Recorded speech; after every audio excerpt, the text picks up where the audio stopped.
Hello, students. Welcome back to Democracy and Diversity. And as I said, the next topic is little more interesting and yes, a bit difficult. See, when I'm saying difficult, I'm not saying difficult as a teacher. I'm saying difficult as a student. What my experience is whenever I'm done with this chapter, the first question comes from the student when they revise is this topic. What's the topic? Overlapping and cross-cutting differences. Let's make it very easy for you and let's go with my flow. जितना जितना बोल रहा हूँ उतना समझने की कोशिश कीजिए. ये केक वर्क होगा और बस एक बार में आप समझ जाओगे, कभी भूलोगे भी नहीं. सबसे पहले तो यही पता कर लो कि व्हाट आर डिफरेंसेस. सबसे बड़ा प्रॉब्लम यही, we don't know what are differences we are talking about. Go with this first statement और वो ही आपका आंसर है. Social differences is nothing, it's a state when people are discriminated and preference is given to the others on the basis of what? On the basis of your color, your social status and your race. The color is race only. तो ये आपका differences हो गया. And on this difference basis we have two type of differences. एक overlapping है और दूसरा है cross cutting. Interesting है. पहले overlapping की बात करते हैं. देखो ज़्यादा complicated है नहीं चीज़ें. Overlapping means English meaning क्या होगा?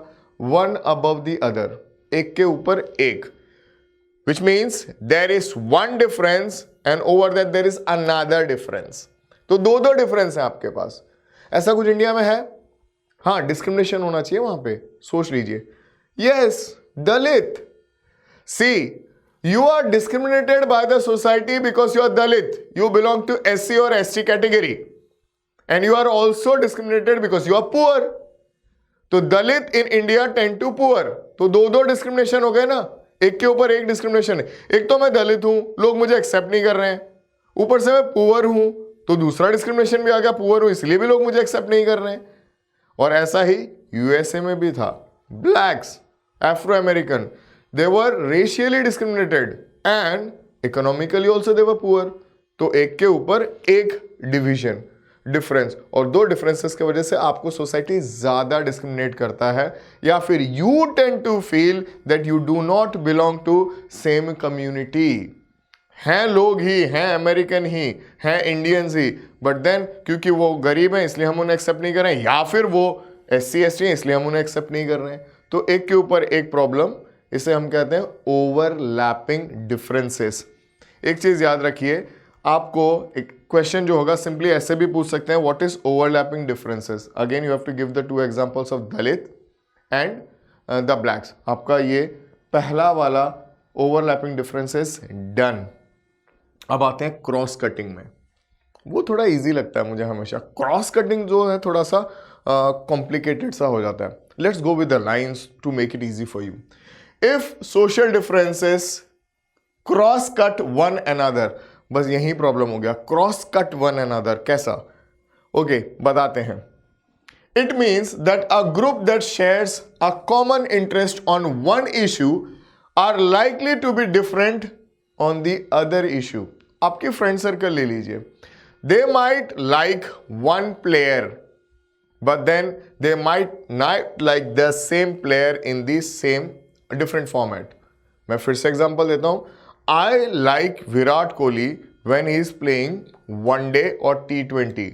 I don't like Virat Kohli as an captain. अब आप देख रहे हो, तो ऐसे बहुत सारे लोग होंगे. मुझे क्रिकेट ही पसंद है, लेकिन मुझे एक सिनारियो में वो पसंद है और दूसरे सिनारियो में वो पसंद नहीं है. बट देन ये तो मैंने छोटा सा एग्जाम्पल लिया आपको रिलेट करने के लिए. जब भी बात करें क्रॉस कटिंग की, तो ये दो कंट्रीज की बात करेंगे.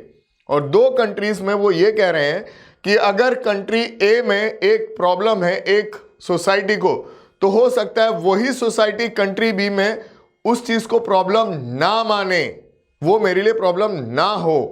This is what cross cutting. Let's talk about an example. एक एग्जांपल लेते हैं, शायद आप ज्यादा अच्छे से समझ पाओगे. नॉर्दर्न आयरलैंड और नीदरलैंड, दोनों के दोनों में क्रिश्चियंस हैं, और क्रिश्चियन जो है डिवाइडेड है कैथलिक्स और प्रोटेस्टेंट्स में. फिर से आराम से कौन सी दो कंट्रीज का एग्जांपल ले रहे हैं? नॉर्दर्न आयरलैंड और नीदरलैंड. दोनों में कौन है? क्रिश्चियंस हैं. क्रिश्चियंस फर्दर डिवाइडेड है किसमें? कैथलिक्स में और प्रोटेस्टेंट में. अब देखते हैं कि नॉर्दर्न आयरलैंड में क्या केस है और नीदरलैंड में क्या केस है. देखिए, कैथलिक्स जो हैं in Northern Ireland suffers in the hands of Protestants. But then Catholics in Netherlands do not face such problem. तो जो प्रॉब्लम कैथलिक्स को नॉर्दर्न आयरलैंड में है वो प्रॉब्लम कैथलिक्स को नीदरलैंड में नहीं है. This is cross cutting. और उसका रीजन क्या है? उसका रीजन ये है कि in Netherlands Catholics and Protestants both tend to be equally rich and poor. तो बहुत ज़्यादा डिफरेंस है नहीं. इसीलिए जो प्रॉब्लम कैथलिक्स यहाँ फेस कर रहे हैं नॉर्दर्न आयरलैंड में, शायद वो प्रॉब्लम होगा ही नहीं नीदरलैंड में. तो उनके व्यूज़ जो होंगे किसी भी चीज़ को लेके, पॉलिटिकल या सोशल को लेके, डिफरेंट होंगे. अब आपने आजकल सुना ही होगा कि ज़्यादातर जो सोसाइटीज़ होती हैं या ज़्यादातर जो कंट्रीज़ हैं वो हेट्रोजीनियस सोसाइटीज़ हैं. नाउ व्हेन आई से हेट्रोजीनियस मतलब मल्टीपल रेस, हो सकता है मल्टीपल रिलीजन या highly diverse in simple way. But then there are societies which are homogeneous, but वो भी धीरे धीरे heterogeneous convert हो रही हैं. China is homogeneous society, Sweden is homogeneous society, Germany was a homogeneous society for a very long period of time. But then all these scenarios are changing now. Why? Migration. We are migrating. We are allowing people to come to our country and stay and work. And if you allow your door, then only you will become a diverse and you start respecting the ethnicity, the culture of the various other groups. तो एक चीज याद रखना, अगर दोनों differences में पूछा जाए कि which is easy to accommodate, I am just asking you. आपके पास दो प्रॉब्लम है, एक है कि क्रॉस कटिंग सिनारियो है और दूसरा है आपका overlapping. Which one is easy to accommodate? See, easy to accommodate is always cross cutting and it's very difficult to accommodate or give a solution for a overlapping problem. Because दो problem है, आप कहीं ना कहीं एक problem solve करोगे तो दूसरे से तीसरा छिड़ जाएगा और ये शायद बहुत डिफिकल्ट होता है. यू कैन सी इंडिया, हम रिजर्वेशन देने के बावजूद भी we are not like getting the support from the government. अगर गवर्नमेंट देती है रिजर्वेशन तो जनरल क्लास उसके अगेंस्ट हो जाती है और एक को मनाओ तो दूसरा रूठ जाता है. कुछ वैसा ही केस होता है ओवरलैपिंग में. सो मैं बस ये इसलिए बता रहा हूँ कि आपके ध्यान में ये रहे, overlapping is always difficult to accommodate and cross cutting is little easy. And why societies are able to accommodate this diversity? Because currently most of the societies are heterogeneous. They put pressure on each other government के through. Let's talk about politics of social division. अभी मैं कह रहा था ना कि government के through, तो अगर सोशल डिवीजन है तो पॉलिटिक्स का कैसा होगा? बहुत सिंपल सी चीज़ है. सोसाइटी है, डिवाइडेड है या डिफरेंसेस हैं? It's not divided, not a right word, differences हैं. आप पॉलिटिकल लीडर हैं, अब आप सोच लीजिए आप कैसे इस डिफरेंसेस को यूज़ करोगे. आप समझ जाओगे कि होता क्या है और बहुत सिंपल सा होता है. This becomes your base, this becomes the most important point. Combination of politics and social division is very dangerous and explosive. मैं आगे कुछ नहीं पढ़ूंगा और आप समझ जाओगे. Combination of politics and social division. So I am a party A will support XYZ section. Party B will take up the issue of some other section. They will raise the issue of their, I'll raise mine. And leaders won't fight, but then the followers do fight.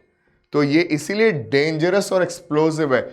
और अगर आपने सही time पे सही decision नहीं लिया, then this might lead to civil war. If civil war is not managed properly and timely, this might lead to disintegration. इतना ज्यादा एक्सप्लोसिव हो सकता है. You have an example of Sri Lanka in front of you where civil war went on for a very long period of time because a political party was supporting one section only and the others were neglected. Then the different party came and started raising their issues and then clashes. What happened in Yugoslavia? Same thing. Parties raised up the issue which were very difficult to accommodate and then the country divided. तो politics और social division बहुत खतरनाक combination है, but not always. अब ये एक और condition आ जाती है. अब चलिए उसके बारे में बात करते हैं कि वो कैसे.